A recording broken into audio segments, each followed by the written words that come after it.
This channel does not promote any violent, harmful, or illegal activities. All content provided by this channel is meant for an educational purpose only.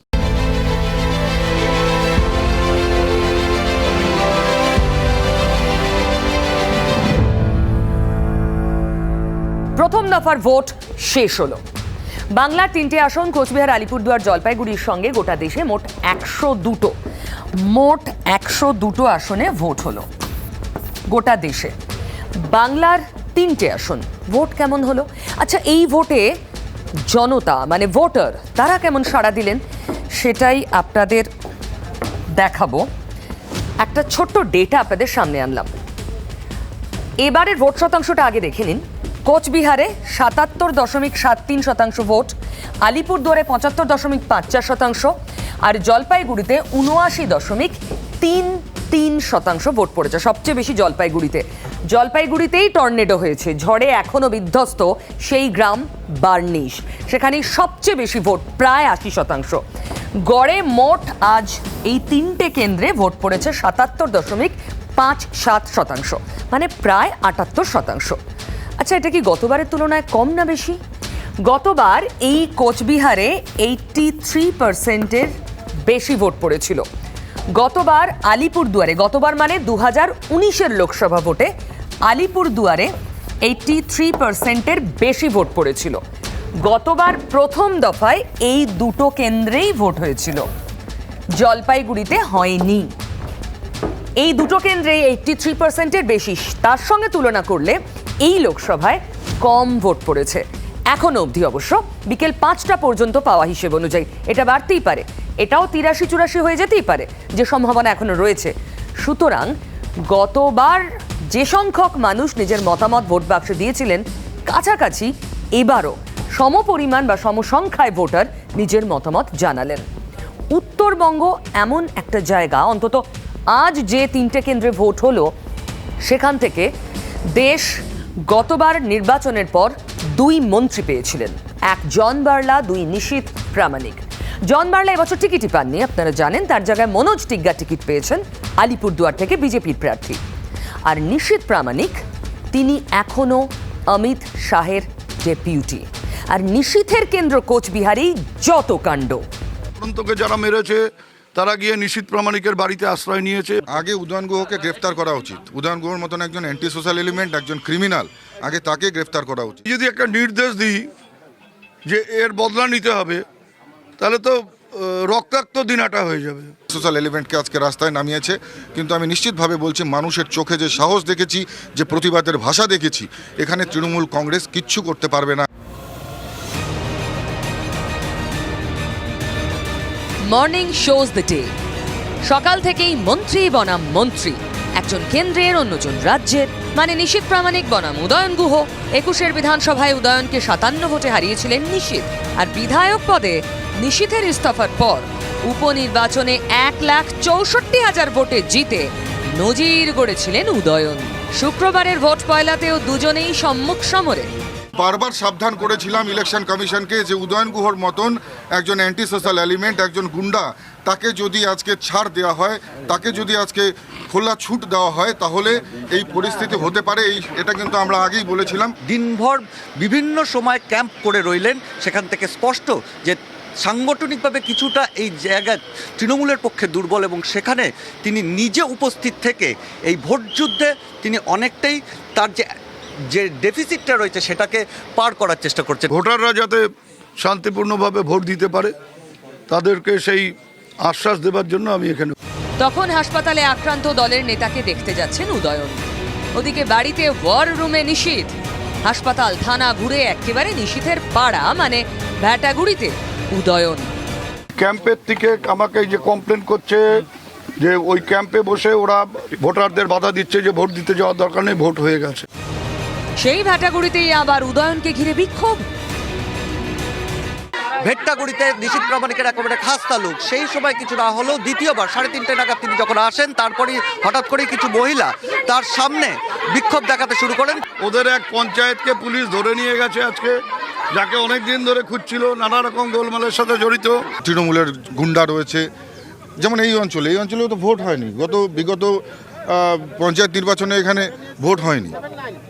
তো আজকে স্বাভাবিকভাবেই মানুষ এখানে তার প্রতিবাদ ভাষা খুঁজে নিয়েছে, প্রতিবাদের ভাষা।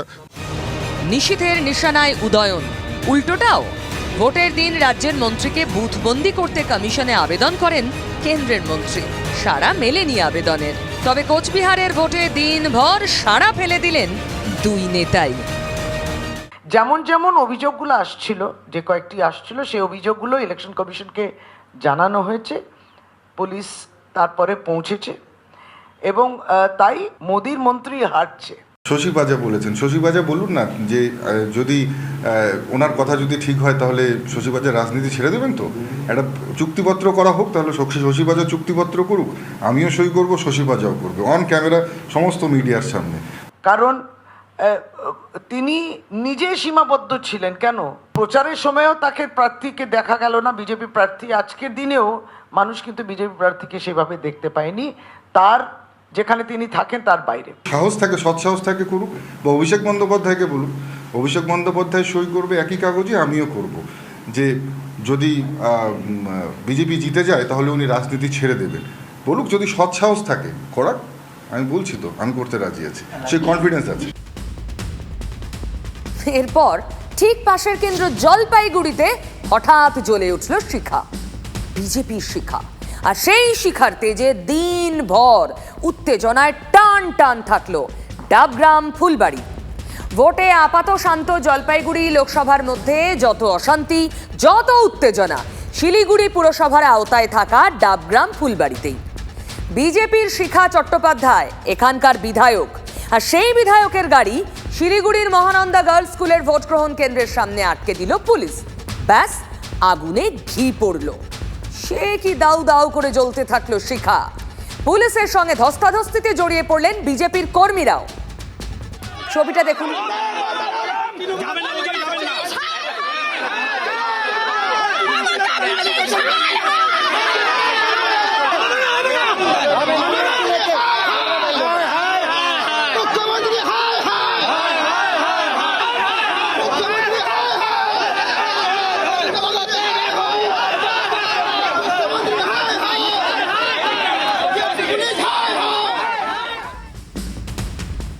শাসক দল তৃণমূলের অভিযোগ, সকাল থেকেই দল বল নিয়ে বিভিন্ন এলাকায় ঘুরছিলেন বিজেপি বিধায়ক। আইনত তিনি তা করতে পারেন না, তাই কি পুলিশের সামনেই বিজেপি বিধায়কের গাড়িও তারা আটকানোর চেষ্টা করছিলেন। বিজেপির শিখা বলছেন, আমাকে আমার বুথেই থাকতে হবে। কোন আইনে লেখা আছে?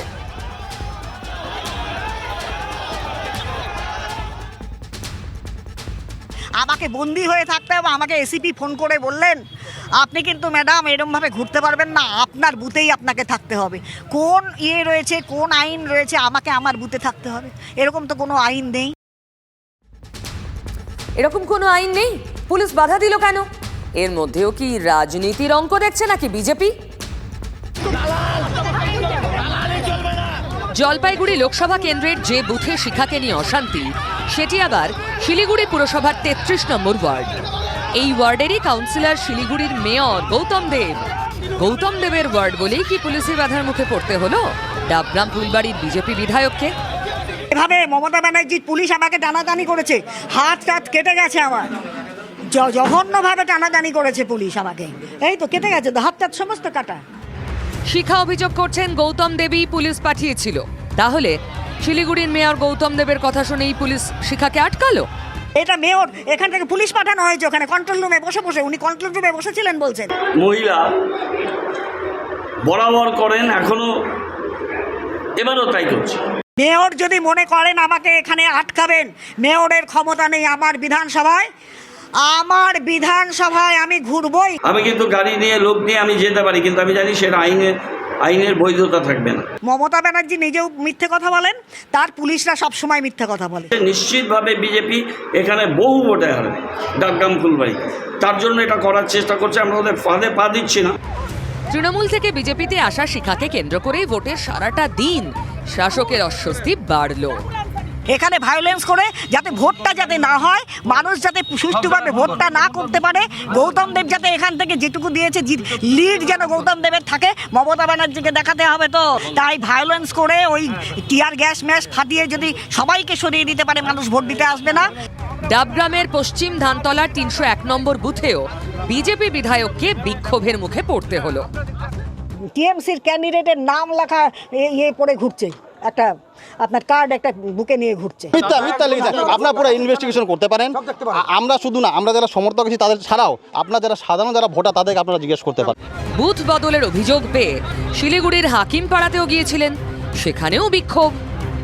তৃণমূলকে আমার থেকে বেশি কেউ চেনে না, আমি জন্মলগ্ন থেকে ছিলাম, তো ওই চোরেদের দলটাই কি হচ্ছে না হচ্ছে আমার থেকে কেউ বেশি জানে না। সেই সময় মমতা ব্যানার্জি তো এই চোর মমতা ব্যানার্জি ছিলেন না, নিশ্চয়ই লড়েছি।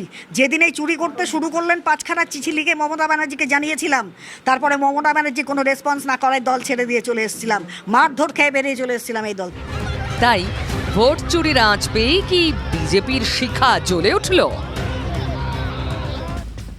যাকে ঘিরে শিখার এই লড়াই, দলের প্রার্থী জয়ন্ত রায় ভোটের হাওয়া কি বুঝছেন শুনে তিনি তাক করে বসলেন সৈকত চট্টোপাধ্যায়কে। কে এই সৈকত? জলপাইগুড়ির যুব তৃণমূল সভাপতি। নিশানায় সৈকত কেন? দেখুন।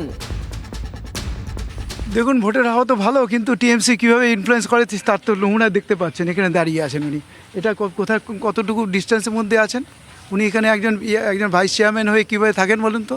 অভিযোগ করছেন আপনি এত কাছে কেন দাঁড়িয়ে আছেন? আমি তো এই ওয়ার্ডের ভোটার। দেখলেন তো, হাসিতে গদগদ হয়ে জলপাইগুড়ি পুরসভার তৃণমূলের ভাইস চেয়ারম্যান সৈকত বললেন তিনি তো ভোটার। অর্থাৎ ভোট প্রভাবিত করার যে অভিযোগ বিজেপি প্রার্থী করছেন তা ঠিক নয়, অভিযোগ দুর্বলরা করেন। অভিযোগ তো দুর্বলরা করে, আর যারা মানুষকে নিয়ে রাজনীতি করে, যারা গণতন্ত্রের উৎসবে থাকে, কারো কোনো অভিযোগ করে না। আমি অলরেডি জিনিসটা উপরে জানিয়েছি। উনি এত ভীত কেন? He has lost the match. ওনাকে আমি এক্সএমপি পেটটা ছাপিয়ে নেওয়ার জন্য অনুরোধ করবো। 184 কভার করব। এই গণতন্ত্রের উৎসবে মানুষ ভোট দিচ্ছে, এখানে তো কোনো মারামারি কাটাকাটি গন্ডগোল কিচ্ছু হচ্ছে না। সৈকতের কথা শুনেই বুঝছেন শাসক দল কনফিডেন্ট বিজেপির জয়ন্ত রায়কে হারাবেন। বলছেন মারামারি কাটাকাটি নেই। তাহলে বিজেপির বুথ অফিস পোড়ানো হলো কেন? জয়ন্তবাবু, আপনাদের ডাবগ্রাম ফুলবাড়িতে তো বুথ অফিস পুড়িয়ে দেওয়া হয়েছে। শুধু বুথ অফিস পুড়িয়ে দিয়েছে, রাত্রিবেলা চাল বিতরণ করেছে তারা 232 নম্বর বুথে। তারা রাত্রে তারা বাইক বাহিনী দিয়ে আমাদের কিছু লোকের বাড়ি ভেঙে দিয়েছে। শাসক দলের বাইক বাহিনীও নাকি ভয় দেখাচ্ছে। যদিও জলপাইগুড়ির যুব তৃণমূল সভাপতি বিজেপির এই অভিযোগও নস্যাৎ করলেন। বলছেন জয়ন্ত রায়ের হতাশার বহিঃপ্রকাশ। আমাদের কোনো বাইক বাহিনী চলছে না। হ্যাঁ, উনি ফ্রাস্ট্রেটেড, ওনার হতাশা প্রকাশ পাচ্ছে। 5 বছর দেখা যায়নি তো, ওনাকে দেখলে এখন লোকে বলে তোমার দেখা নাই রে, তোমার দেখা নাই, 5 বছর কেন তোমার তাহলে ভোট চাই? সবাই পাঞ্চ লাইন দিতে ব্যস্ত, সবাই চমক দেওয়ার দৌড়ে। চমক মানে প্রার্থীর প্লাস পয়েন্ট, আর সেই পয়েন্ট পকেটে পড়ার সুযোগ কেউ ছাড়ছে না। তাই তো শাসক হোক বা বিরোধী, সকলেই টাক লাগাতে ব্যস্ত জনসংযোগে। জুতো পালিশ করে স্নান করিয়ে দিচ্ছেন কেউ। আজ যেমন প্রচারে গিয়ে তৃণমূলের জুন মালিয়া কি করেছেন জানেন? ধান কুড়োতে ব্যস্ত হয়ে পড়লেন। আচ্ছা, জুন মালিয়ার ইমেজ আর ধান কুড়োনো দুটো একসঙ্গে যায় বলুন? ভোট কত কি না করায়।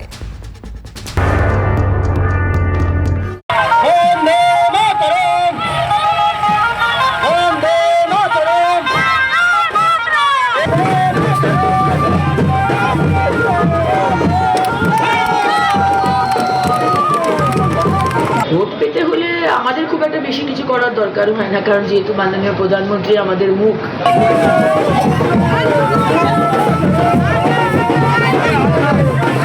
10 বছর ধরে উনি যা কাজ করেছেন তাতে খুব একটা বেশি পরিশ্রম আমাদের করতে হবে না।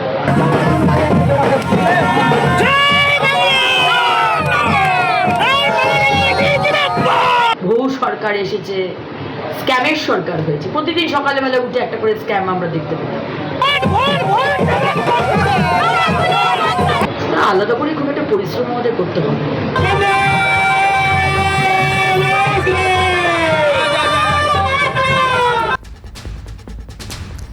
নেতারা যা করছেন তাতে ওই দেবের ডায়লগটাই মনে পড়ছে, অভিনেতারা বাচ্চা। চলুন আর এক নেতা, অভিনেতা, মহাগুরুর কথায় আসি। তিনি এখন মহাব্যস্ত।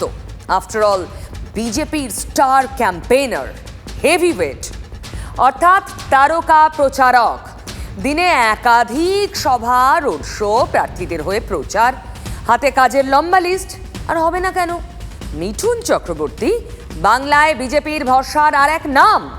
বিধানসভা হোক বা পঞ্চায়েত কিংবা এখন লোকসভা, সবেতে প্রচারে মিঠুন দাকে চাই চাই। তবে জানেন তো, আজ কালিয়াগঞ্জে সভার মঞ্চে একা মিঠুন নন।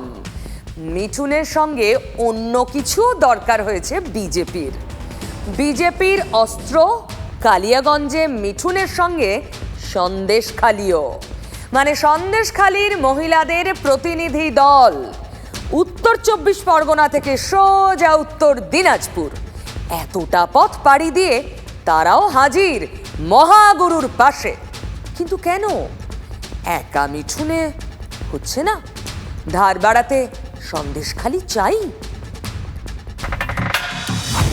মিঠুন চক্রবর্তী নাম হি কাফি, তাই না? লোকসভা ভোটের আবহে উত্তরে এখন ব্যস্ত শিডিউল তাঁর। প্রচার কর্মসূচি এত যে দম ফেলার ফুরসত নেই। বিজেপি প্রার্থী কার্তিক চন্দ্র পালের হয়ে জনসভা করতে শুক্রবার গিয়েছিলেন কালিয়াগঞ্জে। তবে মঞ্চে তারকা অস্ত্রের পাশাপাশি আরও এক হাতিয়ার নিয়ে হাজির হয় পদ্ম শিবির। কি? সন্দেশখালি। সন্দেশখালীর মা বোনেদের উপর কি ধরনের অত্যাচার তৃণমূলের নেতা তৃণমূলীরা করেছে, শেখ শাহজাহান করেছে, সেই অত্যাচারিত মহিলাদের, অত্যাচারিত মায়েদের প্রতিনিধি স্বরূপ আমাদের মঞ্চেও সেই সন্দেশখালীর মায়েরা উপস্থিত রয়েছেন। এই সমস্ত মায়েরা সন্দেশখালীর অত্যাচারিত মায়েদের কণ্ঠস্বর হয়ে আপনাদের এখানে এসছে। তারকা মানেই তো লোক টানার হাতিয়ার। মিঠুন সুপারস্টার, সেখানে তিনি একা কাফি নন। নিন্দুকেরা এই প্রশ্ন তুলছেন। অন্যদিকে বৃহস্পতিবারই এই জেলায় ইসলামপুরের সভা থেকে মিঠুনকে টার্গেট করেছিলেন খোদ তৃণমূল সুপ্রিমো। এই মিঠুন চক্রবর্তীকে আমি রাজ্যসভার এমপি করেছিলাম, কিন্তু আমি জানতাম না ও বাংলার আর একজন বড় গদ্দার। আরএসএস অফিসে গিয়ে মাথা নিচু করে দিয়ে এসেছিল। না, গদ্দার তকমার জবাব মহাগুরু দেননি। তবে এদিন দুর্নীতি অস্ত্রে তৃণমূলকে পাল্টা আক্রমণ শানিয়েছেন পুরোধার ভাষায়। বিজেপি পার্টি কি? বিজেপি পার্টি কি দুর্নীতিগ্রস্ত পার্টি?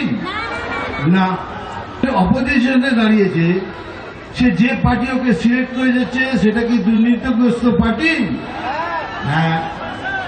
গরু পাচার করে? হ্যাঁ। কয়লা পাচার করে? হ্যাঁ। বালু পাচার করে? হ্যাঁ। সন্দেশখালীর মহিলাদের পাশে নিয়ে মিঠুন এদিন একের পর এক তোপ দেখেছেন বাংলার শাসক দলকে, বাড়িয়েছেন আক্রমণের ঝাঁজ। অন্যদিকে এদিনই ইডি দফতরে হাজির হয়েছিলেন সন্দেশখালীর বাসিন্দাদের একাংশ।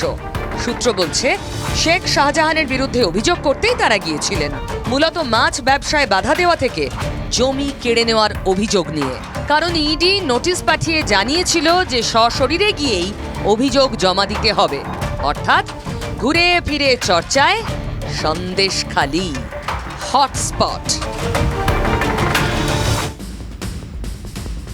এবার ভোটের মণিমাণিক্য হিসেবে অনবদ্য একটা ছবি আপনাদের সামনে আনবো। গতকাল বিয়ে হয়েছে দুজনের, শুভঙ্কর আর সুতপার। আজ বাসি বিয়ে, আজ আবার ভোট।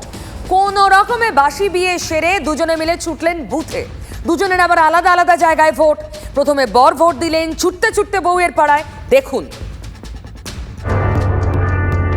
একবারে ভোট দিতে আসলাম, এখনো খাওয়া দাওয়া হয়নি, গিয়ে এখন খাওয়া দাওয়া করবো। দুদিন ধরে ভাত খাচ্ছি না। যাই হোক, তো সেটাই আর কি, সকাল থেকে প্ল্যান ছিল। তো সকালে হয়তো সময় হয়ে ওঠেনি। আর আমার মা সকাল থেকে খুব তাড়া দিয়ে যাচ্ছিল, তাড়াতাড়ি বিয়েতে বস, নইলে কিন্তু ভোটটা দিতে পারবি না। তো তারপরে আমার মা, তো মাকে নিয়ে যাই হোক ভোট দিতে আসলাম বউকে নিয়ে। না, আমি দেবো আমার পাড়াতে। হ্যাঁ, আমি যাবো, এখন টাইম নেই তো, 6টা বেজে যাবে একটু পরে। ভোট শেষ হতেই কোচবিহারের বিভিন্ন এলাকায় অশান্তির অভিযোগ।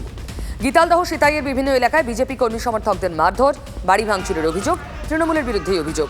যথারীতি অস্বীকার করছে শাসক দল। বীরভূমের বিজেপির প্রার্থী দেবাশিস ধরের বিরুদ্ধে নির্বাচন কমিশনের নালিশ করল তৃণমূল কংগ্রেস। পুলিশ মামলা রুজু করল কারণ রামনবমীতে অস্ত্র নিয়ে মিছিল করেছিলেন দেবাশিস ধর। জেলা সভাপতি এবং আরও 11 জনের বিরুদ্ধেও মামলা হয়েছে। টোটকাটা আবার আগামীকাল রাত 8টায়।